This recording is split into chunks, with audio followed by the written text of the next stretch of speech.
Well, let's get into it. All right. Thanks, Alberto, for being here. Alberto Ortiz with Zoomin Groomin. Is it Zoomin Groomin Denver, Highlands Ranch? How do you distinguish? Zoomin Groomin, and then my wife and I own Zoomin Groomin Highlands Ranch. Okay. Yeah. Cool. There's a lot of houses in Highlands Ranch that have pets, so it's a good spot. Why don't you give us the elevator pitch of kind of like what you guys do, your services, and how you go about doing that? Yeah. So again, Zoomin Grooming, we're a premium mobile pet spa.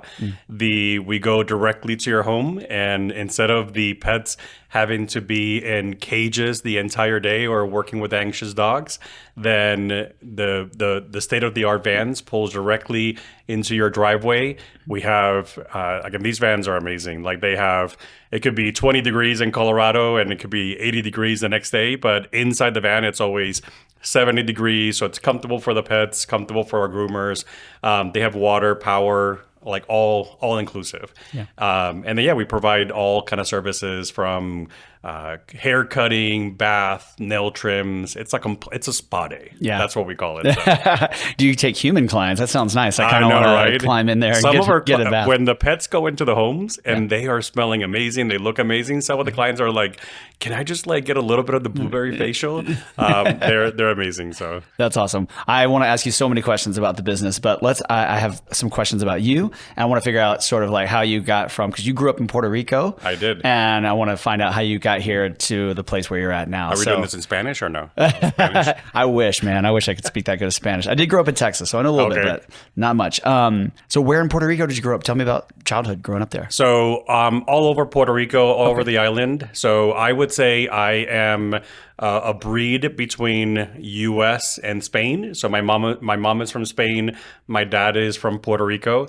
And I grew up every summer. We used to go the entire summer to Spain. Oh, cool. So I have a lot of culture from Spain. But then my dad, again, I grew up watching American television. And so it really, those two are my culture, my backgrounds. Okay. So all over Puerto Rico. Why would you go back in the summer? Just because visit your family? Yeah, visiting the family. So we would finish school and then go to June and July and spend the entire summer in Spain, which was, now looking back, you're like, man, we were spoiled. It was an amazing you didn't realize how lucky you were. But yeah, it was just great, and spending time with family, friends. Cool. Do you have like a dual citizenship? No, unfortunately not. Okay. So that's cool though. And your dad was a doctor? He was a doctor. What kind of medicine did he practice? Pediatrician. Okay. So with kids. Cool. And you said you wanted to follow in his footsteps, but ultimately decided not to? Yeah. So my entire life, again, when you kind of always want to emulate what your parents do. And my entire life, I always wanted to be a doctor and work with kids. Yeah. I actually, when I was in college, I started getting a bachelor degree in medicine. And at that point, I discovered, well, this is going to take me like 10, 15 more years maybe to get a job. And then I switched careers, and I got a bachelor's in child psychology. Okay. So that would I have a degree in psychology too. Oh, really? That I don't use. Yeah. I would say I use it every day. Yeah, that's true. But I don't get paid for it. Every day. True. So that's true. And then, so you grew up playing tennis as well. I did. Okay, so and you went pro at some point? I did professional tennis it started when I was probably in 6th grade. Okay. All through college, and then unfortunately the last year in college I got injured. Okay. And I stopped playing tennis. Then I picked up golf like many people. Sure. And then as an adult I started playing tennis again. So. Okay, so you do play still now? Yeah. Yeah, gotten into pickleball at all? I have not. Okay. I have not. There's actually some new pickleball courts they open here in Highlands Ranch. So. It's fun. It's a little easier on the. I do play a lot, yeah. Okay. We have a client. We shoot a lot of pickleball content, and I just ended up playing with some of like the pros, and just like got really into it and got fun. It's really fun. So it's more accessible than tennis. My childhood hero was always Agassi, Andre Agassi, and he is now with his wife opening pickleball courts everywhere. So it's a natural transition for a lot of tennis people. Less moving, less knees hurting. So. Yeah, it's fun too. And I don't think I've ever played tennis in my entire life, maybe once or twice, but I just started playing pickleball. It's like giant ping pong. I've always loved ping pong. So that's kind of how, and I play with all these old people. They think I'm like the fastest guy in the world, So that's awesome. It is pretty fun. So went to college in Puerto Rico, got a degree in child psychology. And then how did you end up in the States? Did you come directly to Colorado? Yeah. So I moved to Florida. I basically went after my ex-wife who had moved to Florida. And you know what? I fully bilingual when I was in college and growing up. And I'm like, this is going to be great. I'm going to be able to get a job and find a new career. And I spent the entire summer in Florida trying to find a job. And luckily enough, I actually, on 9/11, I interviewed with Radio Shack, back if you remember that company. Yeah. Which I love going to Radio Shack when I was a kid and started my career there. I always disliked retail because I always had that negative connotation of like selling and people like that negative piece. But really, through the psychology background, I just found it fun. People came in with questions, and I asked them questions, and I found solutions. People need to buy things. Yeah. And Radio Shack has solutions to their problems, right? And so you can fix their problem. So it was a lot of fun. Again, I started as a sales associate, moved up as a store manager, district manager. This is all in Central Florida. Okay. So, and that's really and we're talking like mid 2000s, early 2000s. 2011, and then I was there for 10 years with Radio Shack. Okay. So, and that was the beginning of my business career. Were you with Radio Shack when they essentially went out of business? I went from the beginning when they started changing their name to the Shack, and it was interesting seeing the culture change. And to me, how did it change? Well, just losing the identity, right? When you used to go to Radio Shack and buy any part, if you needed anything, you went to Radio Shack, and then they transitioned into cell phones. And then it's like, again, what are we as a company? But the leadership, the culture, and again, I loved it. It was an amazing, for me, stepping stone from learning sales and management and the people. I still have amazing relationships from Radio Shack. That's cool. But yeah, then sounds like you learned a lot about business there. Amazing. And then at that point, it was like, okay, I saw the writing in the wall, like you said, regarding what's next. And I'm like, where do I go? And one of my friends at that point said, well, how about taxes? And I was like, no, like I that's the worst thing in the world, taxes. Everybody hates taxes. But it actually was a great transition from a recession industry that I saw the end of that company. And then, well, I can find something that everybody needs every single year. So. Right. Yeah. No shortage of potential clients. Oh, no. Every year there's more. And I don't think taxes are going anywhere. Nope. And tax code doesn't get easier. Every year it gets more and more complicated. Yeah, there's a new wrinkle every year, it seems. So, yeah, I used to do my own taxes, and then it got so complicated with kids and multiple businesses, and I was like, nope, can't do it anymore. Got to outsource this. It's so complicated now. So, you guys are worth the money for sure. So, then how did you end up in Colorado? Yeah, so when I started with H&R Block and had a national position and really able to explore living from Puerto Rico, living in Florida, I thought of Colorado as there's no 365 days a year. It's just always white. And all of a sudden, the group here was asking for my help for what I was doing, and I just fell in love with Colorado. So you came up here for a work trip to train or something, and then you ended up just falling in love with it? I actually met my wife at H&R Block, and it was like... You weren't her manager, were you? I was not. But it was funny because I think it was January, the first time I came. I think I came in with sweaters and ready for Colorado, and it was like 60 degrees. Okay, and I'm like, I can be in flip flops. Just the mountains, the Midwest culture. It's the fresh air for me. Oh, really? Just like stepping outside and just like smelling the fresh air. You're like, oh, it smells I love waking up and just seeing the mountains. And again, to me, hills were mountains in Puerto Rico and Florida. That's amazing. But the people, the everything, just I really love this area. Yeah, me too, man. It's hard to get away from. That's why we ended up moving back. So I feel you. So awesome. So then walk me through. So you guys started in February 2023. So just a little over a year ago. With Zoomin Groomin. With Zoomin Groomin, yeah. So what initiated this golden? It sounded like you guys got a dog and had a hard time and kind of saw an opportunity there, right? Experienced. So yeah, we had a golden doodle that we had. What's your golden doodle's name? Rosita. Oh, Rosita. Okay. So we brought Rosita into our family. I think it was 2022. And the person that we got it from said two things. They said, you need to find a vet. And I'm like, check. And then you need to find a groomer. Yeah. And this puppy is like weeks old. And I'm like, why do I need a groomer right now? So I started calling groomers all over Colorado, all over Highlands Ranch. And either I didn't get a call back. I still probably haven't got a call back from many groomers. I'm still waiting on a call or back. they weren't taking clients. And they just weren't taking No, they were like, you know what? We're not taking new clients. That's crazy. And again, in Do Colorado, they not know how business works? and I was frustrated. To me, it's like, man, it's like, we just got this puppy. We're so excited. Our girls were super excited about the puppy. And my wife turned to me and she says, you know what? This is a great business opportunity. So we've always been in franchising, but we've never owned our own business. Yeah. So this was a great opportunity for us to say, you know what? Let's explore. Let's work hard for our business to build equity for our family and our girls and our future. And you know what? Who doesn't want to work with dogs? Yeah. It's the most fun. Sure. My wife works in HR. I do taxes for our full-time job. And then we get to work with puppies and groomers and clients every day. So that's fun. Yeah. Awesome. So how did you find out about Zoomin Groomin? So we started researching at that point, and then we've contacted a lot of companies. We fell in love with the name, like it's Zoomin Groomin. It's good. The branding is so good too. The vans are beautiful, blue, and one of the things that we fell in love is the culture of the company. Okay. They have a groomer first culture, and that to us was important because our groomers are part of our family. They come into our home. We really wanted to build something and serve the community better.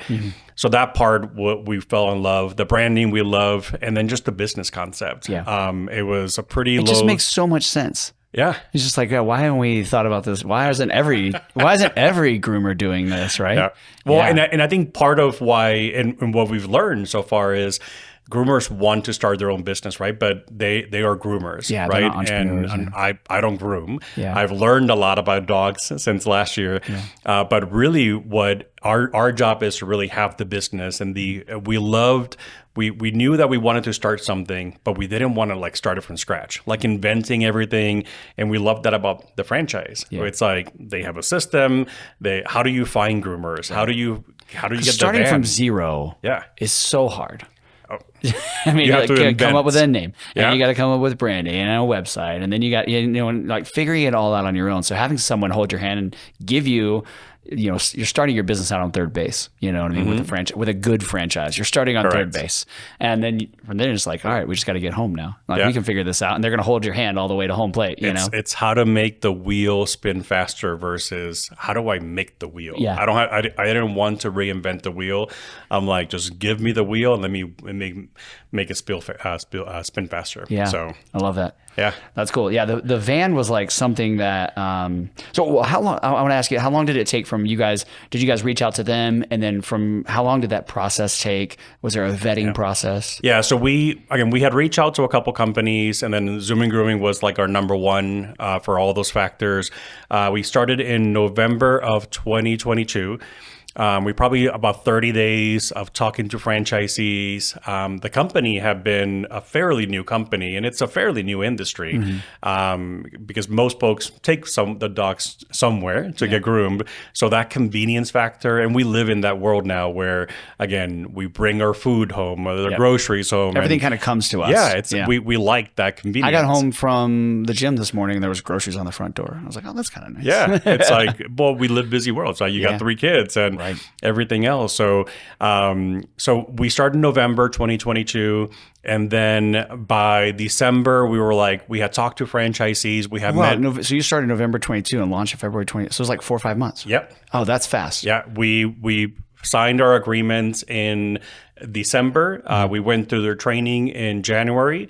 And then again, they help with everything. They help source the van and how to get the spa inside. So were you working full time through that process? That was probably a crazy 4 or 5 months there. December, kids, December. But we went to training. But the same thing. It's more of here's what the system is versus living the crazy life and then reinventing everything. So that we like that part. And then finding groomers, they helped with all that part. And mid-February is when we launched. Cool. And we had hopes of growing. We're like, oh, maybe by 2024 we'll expand to 2 vans. Maybe by 2025 we'll go to 3 vans. Yeah. And again, You imagine like a kind of a slow, steady growth. We had kind of like aspirations of like, you know what, by year 3 we'll probably have 3 vans serving Highlands Ranch and growing. Yeah. We had also became the master franchise in Colorado, and maybe by year 3 we'll bring another franchise. But 1 month in, just like it was like the floodgates open.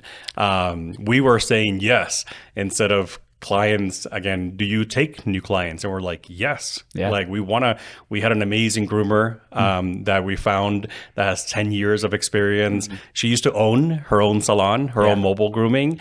And just like, I don't want to own the business. I just want to groom dogs. I just want to make them happy. Those are 2 different worlds, 2 different experiences. Yeah. It's not everybody's is cut out, right, to manage a business. And after March, we opened February 2023. By March, we hired our second groomer. Okay. By May, we were operating 7 days a week. And at that point, we were already booked out 2 or 3 weeks. Oh my gosh. So 3 months in, we're like, now we're saying no to clients because we're booked out. Yeah. And at that point, my wife said, you know what, we need to expand. And I like your wife. I know. She is boss ambitious. lady. I love it. She is boss lady. I am the high paid intern. So I like that. That's good. That's amazing. So tell me a little bit. I want to talk about the vans, because that is definitely the first thing I noticed. Like probably right when you guys started, it had to be within a month or 2. I was walking to get the mail after, and you guys were grooming someone just down the street, like my neighbor, 2 or 3 houses down. I think he has a doodle. And I was like, I walked around the van. I swear, I walked around. I was like, this thing is nice. How does this work? I could hear like something going on in there. And I kind of wanted to like open the door and like find out what is going on. The groomers get knocked all the time. They're like, is someone in there? Yeah. So, so the franchise helped you guys get the van going and started, like, and then like, how did they put everything that you need in there logistically? Yeah. So, and I think that was kind of like a question. It's like, do we have to find a van? Do we have to call dealerships? Do we have to, I don't even know how do we outfit this? Yeah. They did everything. So we started and we're like, they gave you options of what kind of vans do you want, right? So is it a Dodge or is it a Ford? Okay.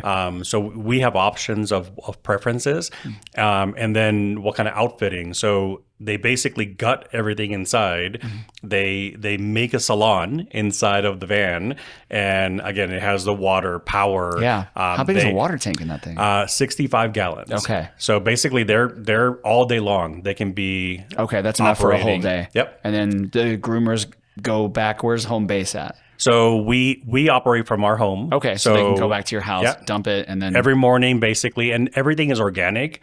So the shampoo is organic. Obviously the water, everything that we use basically can be drained down in a regular drain. Yep. Cool. And then it's healthy for which we also wanted, because in Colorado we're outdoors. We like our states, and we knew that was going to be important. It's a premium for clients. service already. Right. So people are willing to pay a few extra dollars for the organic shampoos. People love their dogs. They spend that is like, I saw during a recession, it's like one of the few areas that people don't skimp on is their dog. They still splurge on their dog, even if they don't have, they'll skimp on their own food, but they're still going to buy the nice food for their dogs. We live it. With Rosita, she gets her bark box and she gets delivered, and she gets her toys and her treats.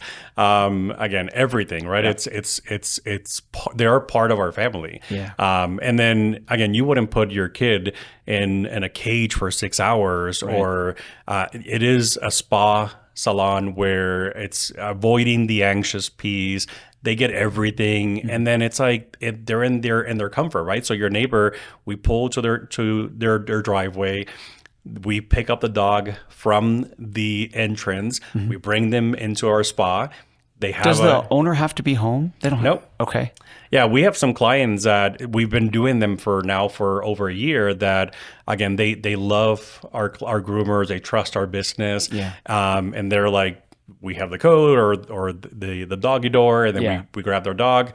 We go in there, we put the dog back inside, and then again we bill everything virtually. So it's very convenient from that standpoint. Yeah, that would be very attractive. I don't have a dog, but if I did and it needed to be groomed, that would be very attractive. Just the convenience of just scheduling it. And are most people just like on a subscription model? Like, tell me about the services a little bit. What do you guys, like, how do y'all structure that? So it's really based on each dogs, right? So it's most dogs, like in doodles, are about 50% of our business because they need maintenance again regularly. Yeah. So typically either 4 to 8 weeks, we are at the client's house and then we bathe them, we do them haircuts, they brush, we do all the nails. Okay.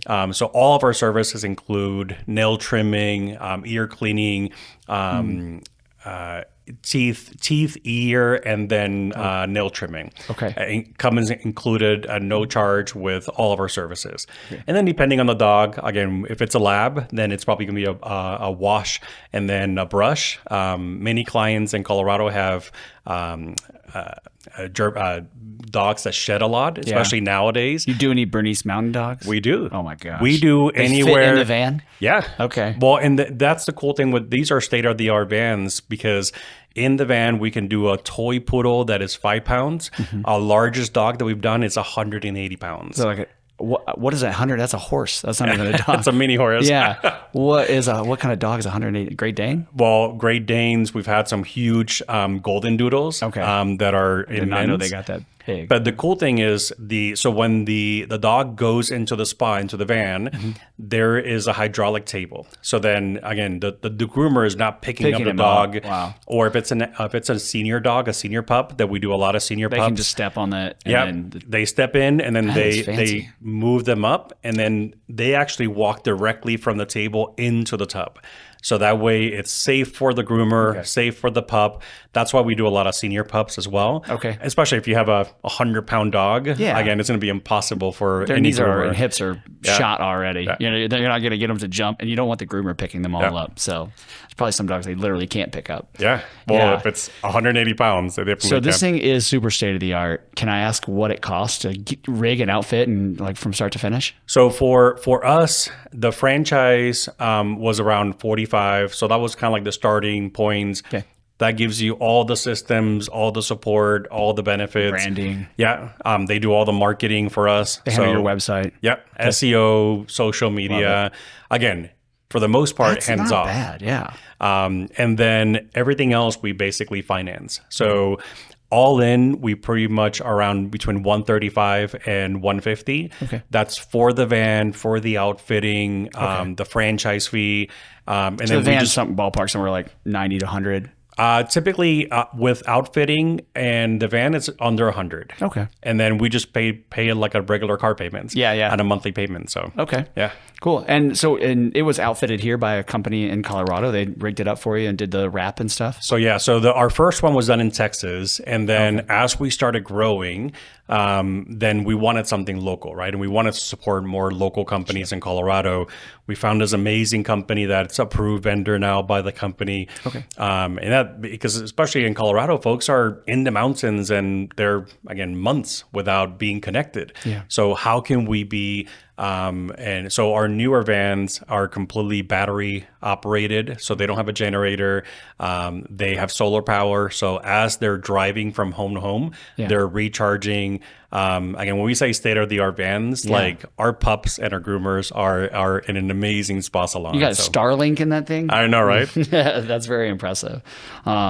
That's cool. So was the startup cost, was that pretty much what you guys had anticipated? Is that what they told you? Was it more or less? It was pretty much what was in the franchise disclosure documents. Okay. The overall, I would say, is probably less than what I anticipated. I expected to pay more for the van or more for, like, especially when you see the van, these are like, wow, these are state-of-the-art vans. Yeah. Like if I were to build this or I would have source it. 120, 130. So to find out they're 100 or under is impressive. Yeah. And I think that's part of the benefit of the franchise, right? They have the systems, they have the economy of scale. Yep. So they help you with everything, and it's been wonderful. Cool. So that's great. And the franchise, the people who run like corporate good culture. It sounds like. It sounds Yes. like you were impressed by their culture. Yeah, one of the things that we loved was a couple of stories. Like one is one of the core values that they have is they find a way to say yes.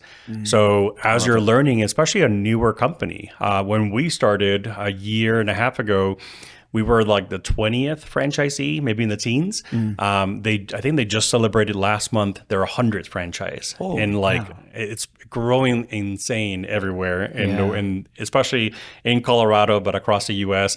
So we love the part of like they have biweekly calls. They kind of share what's working, but they also listen. And last year, for example, they do an annual convention in Virginia.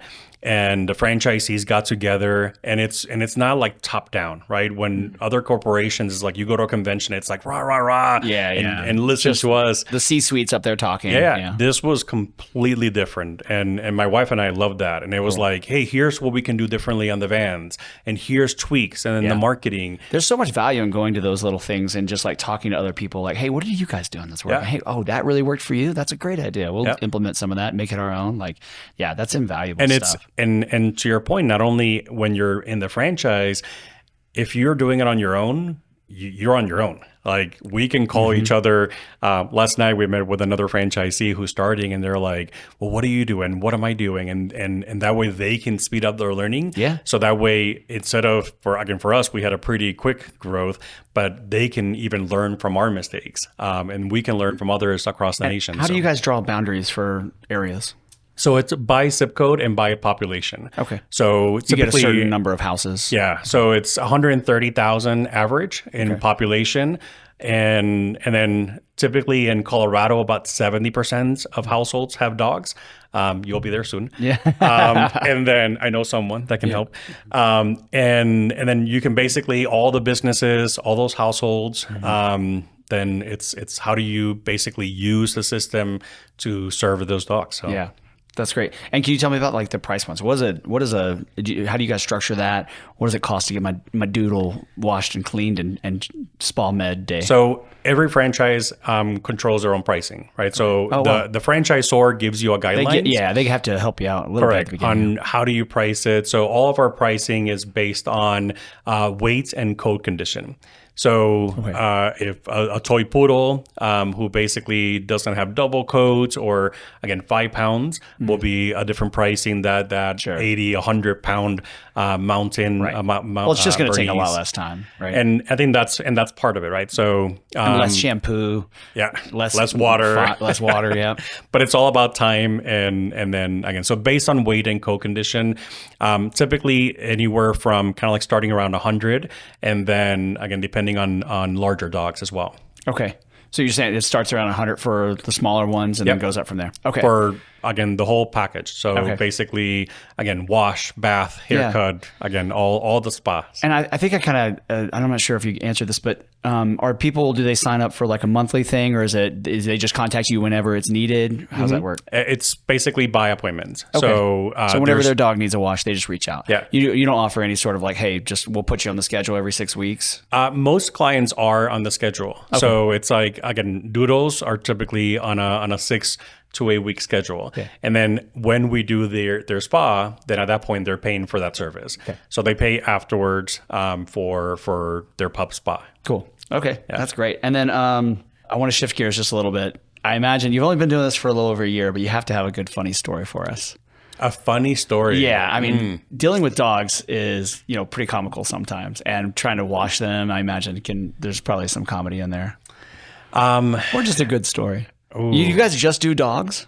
Dogs and cats. Cats, okay. Yeah. Washing cats is a different I would experience. say when we started, obviously you think of dogs, and I'm like, why would you wash a cat? Yeah. And I've seen some smelly cats. One, they get matted, and they're very complicated to wash. So there's all these like hair. Again, there's so many tools that our groomers use for cats. Funny story. That's a great question. We can come back to it if you want. Yeah. To me, there's so many. I love the transformation pictures. Okay. The The before. groomers do that with every dog. Yeah. So every client gets a grooming report. Yeah. So they have like a before and after, kind of like what they did. What you There's need is a way to capture the smell before and after, Oh. and you can deliver that to them. Like, here's what your dog we smelled like have before. so many clients that go like, can we get extra of the blueberries facial? That blueberry facial is like amazing. Yeah. Like when our dog gets groomed, Yeah. it's like, can we put her in the schedule? And then it's like, you just want to hug there. And Oh, that's nice. it's amazing. Like, all right, So- you can sleep in the bed tonight. yeah. Oh, Get in here. It's super nice. That's But great. yeah, I love the before and afters. Those transformation Yeah. pictures are amazing. It's like saying like there's a couple clients that we love. There's this client that she has a rescue pug, and then her tongue is like on the side all the time. And every time we groom her, our groomers are like, they put it in the chat and like, oh my gosh, we're doing this, and they fight over her. It's like, who's gonna do her? But it's working with pups every day. It's like, it's so much fun. It sounds like a good gig. Oh yeah. Yeah, I have a friend in DC. He lives in DC, who's a dog runner, and he always talks about that. Like, that's his whole job, is like, he just goes, picks up dogs and takes them for runs every day. And he's got a bunch of runners, like college kids, who will go and works for him. But he loves working with dogs every day. He always talks about how amazing that is. He needs to partner with the Zoomin Grooming in Washington DC. Yeah. So maybe so. Get a run, get a little run, and then sweat, drop and them, afterwards, little spa day. Yeah, So, yeah. Maybe I'll mention that to him. That's good. And so you mentioned a minute ago, but I want to. So you are like a regional lead. Is that for all of Colorado? And what are you doing with that? Are you trying to add franchises to Colorado? So when we bought into the franchise, we had also an opportunity to become master franchise for Colorado. Okay. So we also acquired 20 territories. Wow. So every franchise is a territory. Again, 130,000 population. But we could either open them ourselves, which is not our goal, right. Or we can find people that want to open their own franchise. So same thing. Our goal was maybe in a couple years we would expand and people will start opening. In less than a year, we have awarded over 7 franchises in Colorado. Nice. So we have opened Littleton. What areas? So Littleton, DTC Centennial just opened 2 weeks ago. Okay. Parker and Castle Pines, they are expanding their business. They just got their second van in 2 months. So they beat our record. Fort Collins, nice. They're opening and they serve all that market. And then East Boulder is opening this summer. Okay. So nice. Again, still a lot of opportunities though. Oh yeah, there's prime markets. So we just had an event in Washington Park with Furry Scurry. So it's a Dumb Friends League event, over 1,000 dogs this past weekend. So we were part of that event, and oh my gosh, there's like so many dogs everywhere. Again, Boulder, Washington Park, Denver. There's prime markets available.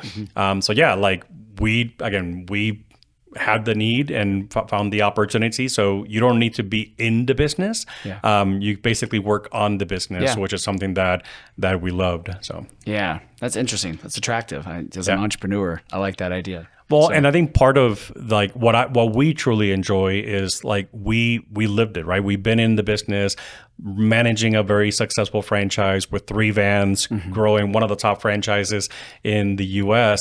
So when franchisees open in Colorado, not only they have that national support like we had, but they also have us. Yeah. So hey, we meet and we kind of work as a team of what's working, what's not working. We do events together as well. Yeah. And it's fun, right? So we have a group chat. It's like, hey, how do you price this dog? Or how do you handle this situation? Or how do I start? How do you start marketing? Yeah. And so we kind of really hold their hand and then help them be successful. What do you guys do for marketing? What's worked really well for you? Facebook. What hasn't worked? I guess, too. You just put out there and we groom dogs. Yeah. But Facebook, again, working with the chamber, really partnering with different organizations. So retirement homes, there's retirement homes where folks, again, their dogs are their kids now, right? Yeah. And how do we get in and we can park our vans and do spa days all day long.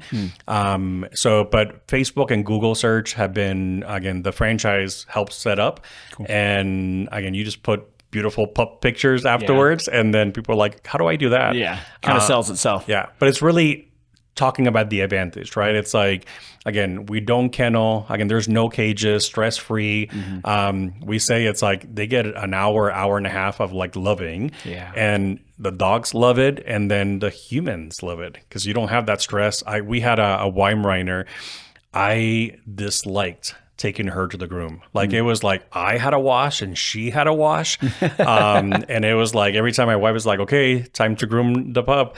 And I was like, oh, like it just. You gotta load them in a car, drive over there. And the car smells like dog. And it was an event. Not an enjoyable experience for it was an event. Yeah. And yeah, like I wish. Or if you drop them off before work, then they're, like you said, they're in a kennel the whole time, which isn't optimal. That's not what you want either. Yeah, and the pup feels it, the human. We did an event in Sterling Ranch 2 weeks ago, and they're like, yeah, we have to drive to Littleton, leave them in a cage for several hours. My dog hates me every time I do this. Yeah. Like my dog is like, where are you taking me? And now it's like, you come to me. It's like the dog is in an environment that they're familiar with. They have an amazing time. Like the dogs now. Sounds like you have groomers for a long time too. Like you don't have a lot of turnover, so they're getting the same groomer and they're getting more and more familiar with them every time. Yeah, and because it is one-on-one and not in a salon, the groomers, they get paid really well. Yeah. They love that environment. They get tipped really well by our clients, which is amazing. And because it is stress-free for the dog, it is also makes the grooming better. Yeah. So if you have a dog that has been in a cage for 6 hours and now good luck trying to trim their nails. Yeah, and they're surrounded by other dogs who are probably dirty. It is a crazy environment versus here, it's like, I get the pictures from our groomers and they're like playing with the pups or they're on the floor and they're giving them love. Yep. One of our and your groomers get to like get outside for a few minutes too, bring the dog back in, get some fresh air as opposed to just being indoors all day. Yep. And then they get to drive with the windows down in the Colorado weather. In a cool van. Yep. So, yeah. That's awesome, man. That's not that good. You guys hiring groomers? I might go get my grooming. You have to get certified. What do you? So you don't. Okay. It is actually one of the low entry opportunities. We hire experienced groomers, so you need to have a couple years of experience. Okay. I know. Sorry. It's okay. But our clients, that's a differentiator, right? So when you do business with Zoomin Groomin, all of our groomers have more than 2 or 3 years of experience. Okay. So it's not going to be someone who's learning how to groom or has never done a doodle or different pups. So. It's kind of crazy. I was thinking about, so you said 50% of your business is doodles. Mm-hmm. It's like, and most people get doodles because they have allergies. So it's like, in a way, like allergies, people having allergies has like made your business boom, right? Well, funny story. So the reason we have Rosita is because I'm allergic to dogs. Okay. Figured, yeah. Go figure. Are, yeah. So, and I think that was a concern of the business. It's like, how am I going to do? But once a van comes in, like obviously we sanitize in between every groom. So, and everything is clean at that point. Yeah. But that's actually why we got a Rosita, because it was a golden doodle, but again, they are a lot of work, a lot of maintenance, and again, people are busy. People don't have time to be brushing they have to brush our dogs every day. Yeah. If not, they get matted, and that's not healthy for the pups. I know. I can barely brush my kids' hair. I have 2 girls, and I can barely brush their hair every day, much less a dog. If I had a dog, it would be neglected. Yeah. That's why the kids come in. Yeah, there you go. But then it's like convincing them. Yeah. We do watch our. I don't know what kind of dog it is, but it's like kind of like a shepherd, has long hair, long straight hair. Our neighbor's dog comes over every now and then. And we watch it when they go out of town, and my kids they try to ride it, and play with it. So if we had a dog, I would feel bad for it. It would not be a good situation. So, cool. Well, tell me about like what's on the horizon. Sounds like you guys are expanding franchises. Are you guys looking for, tell me about like what's the near future for you guys, Holden? Yeah, so our focus is really continuing opening locations. Mm-hmm. Again, so we have 13 more territories to award in Colorado. And more importantly is helping the franchisees be happy and successful. So 2 of the franchisees are expanding into 2 vans, because you can have as many vans as your territory fits. Okay. So I know my wife... Sounds like most people have maybe 3 and they max out at 3 or 4? Typically 3 or 4 is like... awesome, right? Because it's really good revenue, good earnings opportunity. How long does it take to pay off one of those vans with the revenue? So by month 1, my wife's bank account was already hitting positive. Wow. After being operating. So, but it also depends. What I tell franchisees is, I don't know how well you're going to listen. It's like kids, right? Yeah. You were a kid If you also. do what we say, Yeah. you'll probably be fine. But it's really about, and they're no one listens 100%, right? We didn't listen 100% to our parents. Your kids don't listen 100%, but the ones that listen the most are the most successful. Okay. So that's my job, right? It's how do I help the franchisee follow the system better, and the faster they learn, the faster they listen, the better they're going to do. Okay. So I think that's really our goal is, and then we're looking to potentially open in other markets. So warmer climate, a little vacation area. Yeah. So we're looking to continue expanding as an area representative, as a master franchise in other markets. Cool. So. That's great, man. Yeah. Cool. All right. Well, tell people who are listening where they can find you. Where's the best place to reach out? They want to get their dog groomed. They want to learn more about becoming a franchisee, like how they reach out to you. Yeah, so they can contact us through any social media channel. They can go to, for grooming their dogs, they can go to zoomingroomin.com, and they can find their local franchisee. So regardless of where they live in Colorado or anywhere in the nation, they can find a Zoomin Grooming near them. And if there's not a local Zoomin Grooming, guess what? You can go to discover.zoomingrooming.com. And you know what? If you're interested, if you're curious, they have an amazing discovery process. Okay. Again, owning your business is not for everybody, but learn. You can join calls with other franchisees like we did, have a call with the CEO and the founder, and really discover it's like, hey, is this an opportunity for me? And maybe, hey, improve your life and work with pups every day. Yeah, that's a good deal. That sounds great. Yeah. Cool. I like to end each podcast with a few rapid fire fun questions. Just end on a light note. You good for that? I'm ready. Cool. All right. Best fast food hamburger. Ooh. I love Five Guys. Five Guys is good. Yeah. It's expensive though. Like I'm an In-N-Out guy. Five Guys probably does have the best hamburger though. All right. Do you have a favorite childhood memory? Playing in Spain in the river. So How old were you? 5 years old. Okay. I remember just basically traveling, but my grandparents used to have a house right next to the river. Oh, cool. So we basically got out of the house and spent the entire day in the river. What part of Spain would you go to? Where's your mom? So mainly in Salamanca, which is northwest of the capital. Okay. And then we lived in this little town. The summer house was in this little town that had like 100 houses back then. Wow. Okay. So really small town. Everybody knew us. Like, oh, here comes the Puerto Ricans.